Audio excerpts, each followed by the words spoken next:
Aulia terbangun dengan keringat dingin membasahi tubuhnya, jantung berdegup kencang seperti drum perang. Di tangannya, selembar surat lusuh dari neneknya yang baru saja meninggal, berisi kata-kata yang menghancurkan dunia yang ia kenal. Aku juga pernah mencintai seorang perempuan, tapi aku memilih menyembunyikannya seumur hidup. Mata Aulia membelalak, napas tersengal, saat ia menyadari bahwa rahasia ini bukan hanya milik nenek, tapi juga cermin dari perjuangannya sendiri melawan masyarakat yang tak pernah memahami. Aulia, seorang perempuan berusia 28 tahun, tinggal di pinggiran Jakarta yang ramai. Ia bekerja sebagai desainer grafis di sebuah agensi kecil, di mana rutinitas sehari-hari memberinya ruang untuk bernapas dari tekanan keluarga. Tapi malam itu, setelah pemakaman nenek di kampung halaman di Medan, semuanya berubah. Surat itu ditemukan di laci meja nenek, tersembunyi di balik tumpukan oto keluarga lama. Aulia duduk di lantai kamarnya, lampu neon redup menerangi wajahnya yang pucat. Bagaimana bisa? Nenek, yang selama ini menjadi benteng keluarga, orang yang paling okal menentang penyimpangan seperti yang ia sebutkan, ternyata menyimpan rahasia serupa. Flashback ke 6 bulan sebelumnya. Aulia bertemu dengan Sari di sebuah kaya seni di Kemang. Sari, seorang seniman lukis berusia 20 genep tahun, dengan rambut pendek bergelombang dan senyum yang selalu menyiratkan kebebasan. Mereka berbincang tentang seni kontemporer, tapi segera percakapan bergeser ke hal-hal pribadi. Aku suka perempuan, kata Sari dengan santai, seolah itu hal biasa. Aulia terkejut, tapi ada sesuatu yang bergetar di dalam dirinya. Ia ingat saat remaja, ketika ia lebih suka bermain dengan gadis-gadis tetangga daripada bergaul dengan laki-laki. Tapi ia selalu menekannya, karena keluarga Bataknya yang konservatif tak akan pernah menerima. Pertemuan itu berkembang menjadi hubungan rahasia. Mereka bertemu di apartemen Sari yang kecil, berbagi cerita, tawa, dan ciuman yang membuat Aulia merasa hidup untuk pertama kalinya. Tapi rahasia tak bisa bertahan lama. Keluarga Aulia mulai curiga. Ibu, seorang guru sekolah menengah, sering bertanya mengapa Aulia belum menikah. Umurmu sudah kepala 3, Lia. Jangan sampai jadi perawan tua, katanya sambil menggelengkan kepala. Ayah, seorang pegawai kantor, lebih diam, tapi tatapannya penuh harapan agar Aulia segera membawa calon suami ke rumah. Nenek, yang tinggal bersama mereka sejak kakek meninggal, adalah yang paling keras. Jangan ikut-ikutan tren barat itu, nak. Perempuan harus dengan laki-laki, itu hukum alam, katanya suatu hari saat mereka duduk di teras rumah. Aulia hanya bisa mengangguk, tapi hatinya hancur. Ia tahu nenek mencintainya, tapi cinta itu datang dengan syarat. Suatu malam, Aulia memutuskan untuk bercerita pada Sari tentang tekanan itu. Aku takut, Sar. Kalau keluargaku tahu, aku bisa diusir. Sari memeluknya erat. Kita hadapi bersama. Cinta kita bukan salah. Tapi konflik mulai muncul. Di kantor, Aulia mendengar gosip tentang rekan kerjanya yang dipecat karena dianggap tidak normal. Masyarakat Indonesia, dengan mayoritas Muslim dan nilai-nilai tradisional, sering kali menolak keberagaman seksual. Aulia membaca berita tentang pasangan sesama jenis yang diintimidasi, bahkan dianiaya. Itu membuatnya gelisah. Ia mulai menjauh dari Sari, membatalkan kencan dengan alasan kerja lembur. Sari marah. Kau takut apa, Lia? Kita atau mereka? Pertengkaran pertama mereka meletus di kai yang sama tempat mereka bertemu. Aulia pulang dengan hati berat. Di rumah, nenek menunggunya dengan wajah serius. Aku dengar dari tetangga, kau sering keluar malam dengan seorang perempuan. Apa benar? Aulia membeku. Ia berbohong, tapi nenek tak percaya. Besok, ikut aku ke pengajian. Biar hatimu dibersihkan. Aulia menurut, tapi di dalam, ia memberontak. Pengajian itu penuh ceramah tentang dosa dan neraka, membuat Aulia merasa seperti penjahat. Beberapa minggu kemudian, keluarga mengatur pertemuan dengan seorang pria, anak teman ayah. Namanya Rian, seorang insinyur sukses. Aulia dipaksa datang, mengenakan baju kurung yang membuatnya merasa terkekang. Rian ramah, tapi Aulia tak merasakan apa-apa. Malam itu, ia menangis di kamar, menelepon Sari. "Aku tak bisa terus begini. Maafkan aku." Sari diam, lalu berkata, "Pilihannya di tanganmu, Lia." Tekanan semakin berat. Nenek jatuh sakit, dan di ranjang rumah sakit, ia memegang tangan Aulia. "Janji padaku, nak. Kau akan menikah dengan laki-laki yang baik. Jangan buat keluarga malu." Aulia mengangguk, air mata menetes. Tapi di dalam, ia tahu itu bohong. Sari mulai menjauh, bertemu dengan teman-teman baru di komunitas seni. Aulia merasa ditinggalkan, tapi ia tak bisa menyalahkan Sari. Akhirnya, nenek meninggal. Di pemakaman, Aulia berdiri di samping makam, angin sepoi menerpa wajahnya. Malam itu, saat membersihkan kamar nenek, ia menemukan surat itu. Kata-kata nenek, "Aku mencintai seorang perempuan saat muda, tapi aku memilih menikah dengan kakekmu untuk keluarga. Jangan ulangi kesalahanku." Aulia terguncang. Apakah ini arti dari semua tekanan nenek? Untuk melindunginya dari penderitaan yang sama. Aulia duduk di lantai kamar nenek, surat itu masih di genggamannya. Malam itu hujan deras mengguyur Jakarta, seolah langit ikut menangis atas rahasia yang terungkap. Ia membaca ulang kata-kata itu, mencoba mencerna. Nenek, yang selama ini menjadi simbol keteguhan keluarga, ternyata hidup dalam kepura-puraan. "Mengapa kau tak bilang, Nek?" gumam Aulia sendirian. Keesokan harinya, Aulia memutuskan untuk mencari tahu lebih dalam. Ia menggeledah laci-laci tua, menemukan sebuah diari lama milik nenek. Halaman-halaman kuning itu penuh cerita tentang seorang perempuan bernama Lestari, teman masa muda nenek di Medan. "Hari ini aku bertemu Lestari lagi. Hatiku berbunga, tapi aku tahu ini salah," tulis nenek pada tahun 1860-an. Aulia terkejut. Ternyata, nenek pernah berjuang dengan perasaan yang sama, tapi memilih menekannya demi norma masyarakat. Sementara itu, hubungan dengan Sari semakin renggang. Sari menelepon, suaranya dingin. "Kau pilih keluargamu, Lia.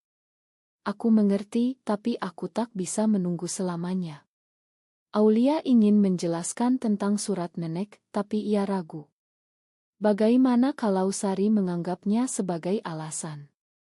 Ia memutuskan untuk bertemu Sari di apartemennya. Di sana mereka bertengkar hebat. "Kau takut apa lagi? Nenekmu sudah tiada," kata Sari marah. Aulia menangis. "Justru karena itu aku bingung. Ia juga seperti kita, tapi ia memilih menyembunyikan." Pertengkaran itu berakhir dengan Sari meminta waktu. "Aku butuh ruang, Lia." Aulia pulang dengan hati hancur. Di rumah, ibu menyambutnya dengan kabar buruk. "Kita harus lanjutkan rencana perjodohan dengan Rian." "Nenek pasti ingin begitu." Aulia menolak. "Aku tak mau, Bu." Ibu terkejut. "Kenapa? Apa ada yang salah?" Untuk pertama kalinya, Aulia hampir mengaku, tapi ia urungkan. Malah, ia berbohong lagi. "Aku belum siap." Tekanan dari masyarakat sekitar semakin terasa. Di kantor, bos Aulia, seorang pria konservatif, sering berceramah tentang nilai-nilai keluarga. "Di Indonesia ini kita harus patuh pada agama dan budaya," katanya. Aulia merasa terpojok. Ia bergabung dengan komunitas online di Indonesia, di mana ia membaca cerita-cerita serupa, perempuan yang diusir keluarga, diintimidasi tetangga, bahkan mengalami kekerasan. Itu membuatnya takut, tapi juga memberi kekuatan. Suatu hari, ayah memanggil Aulia ke ruang tamu. Aku tahu ada yang kau sembunyikan, nak. Ceritakan saja. Aulia gemetar. Ia menceritakan tentang Sari, tanpa detail intim. Ayah diam lama lalu berkata, ini tidak benar. Kau harus berubah. Ia mengajak Aulia ke seorang ustaz untuk pengobatan. Aulia menolak keras. Ini bukan penyakit, ya. Pertengkaran meletus, ibu menangis, dan Aulia pergi dari rumah. Ia menginap di hotel murah, menelepon Sari. Aku keluar rumah karena mereka. Sari datang memeluknya. Akhirnya kau berani. Malam itu mereka berdamai, tapi Aulia tahu ini baru awal. Keesokan harinya, ia kembali ke rumah untuk ambil barang. Ibu menyambut dengan air mata. Jangan pergi, Lia. Kita bisa bicara. Tapi ayah tegas. Kalau kau pilih jalan itu, jangan kembali. Aulia memilih pergi. Ia pindah ke apartemen Sari, mulai hidup baru. Tapi tak mudah. Teman-teman mulai menjauh, gosip beredar di keluarga besar. Pamannya menelepon, memaki. Kau bikin malu suku Batak. Aulia depresi, sering menangis malam hari. Sari mendukung, tapi ia juga punya masalah sendiri. Orang tuanya di Yogyakarta tak tahu tentang orientasinya. Konflik memuncak saat Rian datang ke apartemen. Ternyata ibu memberi alamat. Aku suka padamu, Lia. Berikan kesempatan, katanya. Aulia menolak. Aku mencintai perempuan. Rian terkejut, lalu pergi. Tapi ia tak diam, ia ceritakan ke keluarga Aulia, membuat situasi lebih buruk. Ibu menelepon, histeris. Kau hancurkan keluarga kita. Aulia membaca diari nenek lagi. Ternyata Lestari akhirnya menikah dengan pria lain, dan nenek memilih kakek. Aku rela berkorban demi keluarga, tulis nenek. Aulia bertanya-tanya, apakah itu pilihan benar? Ia memutuskan mencari Lestari. Setelah bertanya ke kerabat, ia tahu Lestari tinggal di Medan. Aulia pergi ke sana, menemui perempuan tua itu. Lestari terkejut melihat Aulia. Kau mirip sekali dengan ibumu. Aulia ceritakan tentang surat. Lestari menangis. Kami saling mencintai, tapi aman dulu tak memungkinkan. Aku menikah, punya anak, tapi hati tetap pada dia. Cerita itu membuat Aulia sadar, generasi sebelumnya lebih menderita. Pulang ke Jakarta, Aulia lebih kuat. Tapi Sari mulai ragu. Hidup seperti ini sulit, Lia. Mungkin kita perlu pisah sementara. Aulia shock. Apakah ini pengkhianatan? Pengkhianatan datang tak terduga. Sari, yang selama ini menjadi sandaran Aulia, tiba-tiba mengatakan ingin putus. Aku tak kuat lagi dengan tekanan ini, Lia. Keluargaku mulai curiga, dan aku tak mau seperti kamu, diusir. Kata-kata itu seperti pisau menusuk hati Aulia. Mereka bertengkar hebat di apartemen, barang-barang beterbangan. Kau janji kita hadapi bersama, teriak Aulia. Sari menangis. Ma, aku tak sekuat itu. Aulia ditinggalkan sendirian di apartemen yang kini terasa kosong. Ia tak punya tempat tujuan, keluarga menolaknya, teman-teman menjauh. Ia tidur di sofa teman kantor yang simpati, tapi itu tak lama. Di kantor, gosip menyebar. Bos memanggilnya. Aku dengar tentangmu. Ini bisa mempengaruhi citra perusahaan. Aulia dipecat dengan alasan efisiensi. Ia tahu itu bohong. Hidup Aulia runtuh. Ia mencari kerja baru, tapi sulit. Di Indonesia, diskriminasi terhadap LGBT masih marak, meski tak tertulis. Ia bergabung dengan Ngoyang mendukung hak LGBT, menjadi relawan. Di sana ia bertemu orang-orang serupa, berbagi cerita. "Kau tak sendirian," kata seorang aktivis. Itu memberi harapan, tapi luka dari Sari masih menganga.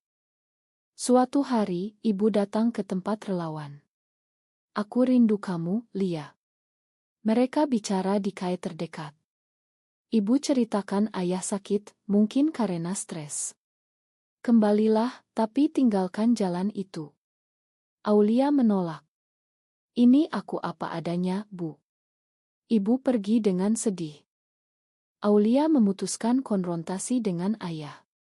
Ia datang ke rumah sakit. Ayah lemah, tapi matanya masih tajam. "Kenapa kau lakukan ini pada kami?" tanyanya. Aulia ceritakan tentang Nenek dan Lestari. Ayah terkejut. "Aku tak tahu." Itu membuka mata ayah sedikit, tapi ia tetap menolak. "Agama kita melarang." Konflik internal Aulia semakin dalam. Ia bertanya pada diri sendiri, apakah cinta ini layak untuk semua pengorbanan? Ia mimpi buruk tentang nenek yang menyesal seumur hidup. Dingo ia ikut demo kecil untuk hak, tapi polisi bubarkan. Itu membuatnya takut, tapi juga marah. Sari muncul lagi, minta maaf. "Aku takut, Lia. Tapi aku rindu." Aulia ragu. Apakah ini rekonsiliasi atau jebakan? Mereka bertemu, bicara panjang. Sari ceritakan orang tuanya memaksa menikah. "Aku tolak, sekarang mereka usir aku juga." Mereka sama-sama terluka, memutuskan coba lagi. Tapi Mautun baru muncul. Keluarga Sari, yang lebih konservatif, mengirim orang untuk ambil Sari. Mereka datang ke apartemen, memaksa Sari pulang. Aulia lawan, tapi kalah jumlah. Sari dibawa paksa ke Yogyakarta. Aulia panik, menelepon polisi, tapi polisi bilang itu urusan keluarga. Aulia pergi ke Yogyakarta, mencari Sari. Ia temukan di rumah orang tua Sari. Pertemuan dramatis, orang tua Sari memaki Aulia. "Kau yang rusak anakku." Sari diam, tapi matanya memohon. Aulia pergi, tapi Sari kabur malam itu kembali ke Jakarta. Hubungan mereka lebih kuat, tapi harga mahal. Aulia kehilangan pekerjaan tetap, hidup dari relance. Sari juga. Mereka hidup sembunyi-sembunyi, takut diintimidasi. Aulia kembali baca diari nenek. Ternyata nenek pernah mencoba bunuh diri karena tak bisa bersama Lestari. Itu membuat Aulia sadar generasinya harus berubah. Di akhir ile ini konflik memuncak saat ayah menelepon. "Aku makan kamu, tapi jangan datang ke rumah." Aulia hancur, tapi itu langkah pertama. Perjuangan Aulia dan Sari terus berlanjut di tengah badai masyarakat. Mereka pindah ke apartemen baru di pinggiran Bogor, mencoba hidup normal. Aulia dapat kerja relance sebagai ilustrator, Sari jual lukisan online. Tapi bayang-bayang masa lalu menghantui. Suatu hari, pamannya datang, membawa ancaman. "Kalau kau tak berubah, kami akan laporkan ke polisi atas penyimpangan moral." Aulia ketakutan, karena di Indonesia, meski tak ada undang-undang spesifik, intimidasi seperti itu umum. Mereka ikut kelompok dukungan LGBTI, bertemu pasangan lain yang berjuang. Ada cerita tentang perempuan yang diusir dari desa, bahkan dianiaya. Itu membuat mereka waspada. Sari mulai depresi, sering menangis. "Apakah ini layak?" tanyanya.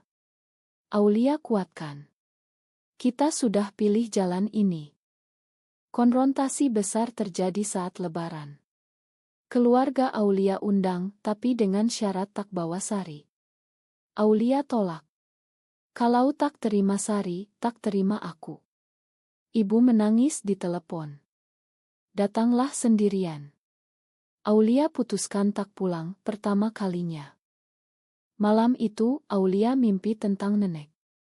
Nenek bilang, "Jangan seperti aku, Nak. Hidup dengan kebohongan lebih sakit. Bangun, Aulia lebih tegas. Ia tulis surat ke keluarga, ceritakan semuanya, termasuk rahasia nenek. Respons keluarga beragam. Ibu balas, aku coba pahami. Ayah diam, paman marah besar, sebar gosip di media sosial. Aulia dapat ancaman online membuatnya takut keluar rumah. Sari dukung, tapi konflik internal muncul lagi. Sari dapat tawaran kerja di Bali, tapi ragu. Kalau aku pergi, kau sendirian. Aulia dorong. Pergilah, ini kesempatan. Sari pergi, hubungan jarak jauh dimulai. Sendirian, Aulia renungkan hidupnya. Ia kunjungi makam nenek, ceritakan semuanya. Terima kasih atas suratmu, Nek. Itu selamatkan aku. Di sana ia bertemu Lestari lagi, yang datang Iara. Lestari bilang, aku iri padamu. Kau berani yang aku tak bisa. Kembali ke Jakarta, Aulia dapat kabar Sari selingkuh di Bali. Oto beredar dari teman. Aulia hancur, konfrontasi ia ideocal. Sari akui. Ma, aku kesepian. Pengkhianatan kedua ini lebih sakit. Aulia putuskan sendiri. Ia fokus pada diri, ikut terapi Dingo. Pelan-pelan, ia bangun kembali. Keluarga mulai lunak. Ibu datang berkunjung, bicara panjang. Aku baca tentang LGBT, coba pahami. Itu langkah besar. Ayah akhirnya telepon.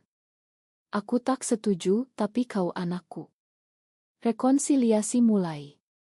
Tapi Sari kembali, minta maaf. Aulia ragu. Kau sudah 2 kali khianati aku. Sari janji berubah. Aulia pilih makan, tapi dengan batas. Mereka coba lagi, lebih hati-hati. Di akhir ile, Aulia temukan surat lain dari nenek, pilih kebahagiaanmu, bukan milik orang lain. Hubungan Aulia dan Sari pulih perlahan, tapi dengan bekas luka. Mereka pindah ke Bali, mulai bisnis seni bersama. Hidup lebih bebas di sana, meski tetap waspada. Keluarga Aulia kunjungi, pertama kalinya terima Sari sebagai teman. Ibu peluk Sari, ayah bicara sopan. Itu kemenangan kecil. Tapi masyarakat luas masih tantang. Berita tentang undang-undang anti-LGBT disulkan, membuat mereka ikut kampanye online. Aulia jadi aktivis, tulis artikel tentang pengalaman. Itu dapat respons positif dan negatif. Konflik terakhir muncul saat paman sebar rahasia nenek di keluarga besar. Mereka marah, anggap Aulia bohong. Aulia konfrontasi di pertemuan keluarga di Medan. Ini kebenaran. Nenek juga seperti aku. Beberapa percaya, yang lain tolak.